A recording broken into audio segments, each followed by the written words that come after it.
ఎండలు చల్లబడుతున్నాయని మూర్చేలోపే టమాటా ధరలు బాగుమంటున్నాయి.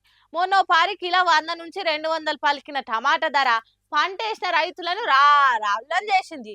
రైతే రాజు అన్న మాటలను టమాటా పంట వేసిన వాళ్ళకు నిజం చేసి చూపించింది. ఇప్పుడు మళ్ళా ఆ రోజులు వచ్చేటట్టే కొడుతుంది కథ చూస్తుంటే.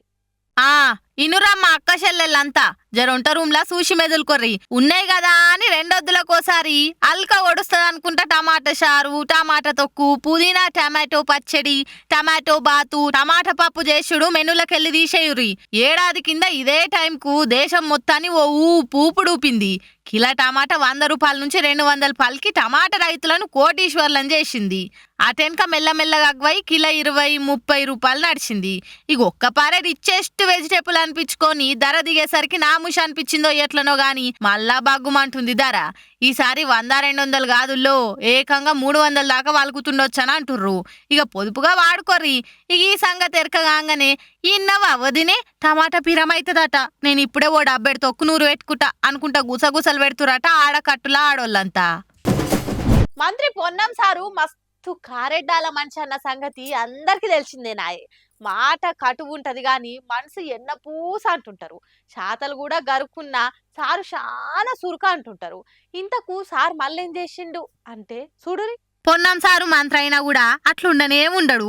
చదువుకున్నోళ్ళ దగ్గర మస్తు కారెడ్డాలాడతాడు. స్టేజీల మీద నాలుకే మడత పెట్టి చిత్ర విచిత్రంగా చేస్తాడు. కడుపుల గుద్దుడు, గిచ్చుడు, కొట్టుడు.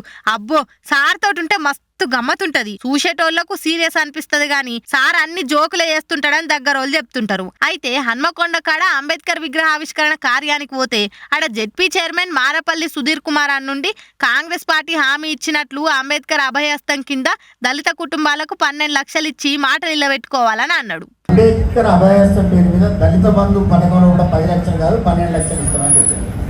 అంబేద్కర్ అభయహస్తం కింద దళితులకు అదేవిధంగా గిరిజన కుటుంబాలు అన్నిటికీ ఒక్కొక్క కుటుంబానికి 12 లక్షల రూపాయలు ఇవ్వాల్సిందిగా కోరుతూ ఉన్నాయి.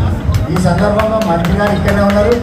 మరి వాళ్ళు అయితే ముఖ్యమంత్రి అయితే సంతోషించే వాళ్ళలో మొదటి వాడిని నేను. ఎందుకంటే బీసీలకు ఒకవేళ న్యాయం జరిగేటువంటి పరిస్థితి వచ్చినప్పుడు ముఖ్యమంత్రి గారు కూడా అవుతారు.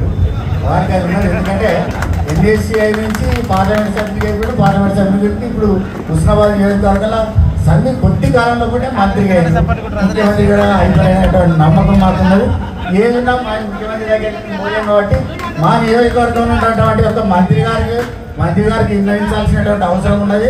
గంతే గీ మాట విన్నాగానే పొన్నం సార్కు షిర్రు అన్నది. దెబ్బకి కుర్చీలకెళ్ళి లేచి మైకు గుంజుకుంటూ సుధీర్ అన్న చేతులకెళ్ళి నమ్మకం ఉన్నది. అంబేద్కర్ విగ్రహావిష్కరణ రాజకీయాలతో టీఆర్ఎస్ చేసి కాంగ్రెస్ చేసి దాంతో అనవసరం లేదు. ఇప్పుడు ఆశ్రమం వచ్చి మాటలు ఎవరైనా మాట్లాడేదా? ఈ కార్యంలో రాజకీయాలు మాట్లాడే అవసరమా అనుకుంటా గులిగిండు. మరి సుధీర్ అన్న కూడా గట్ల అడగవచ్చునా?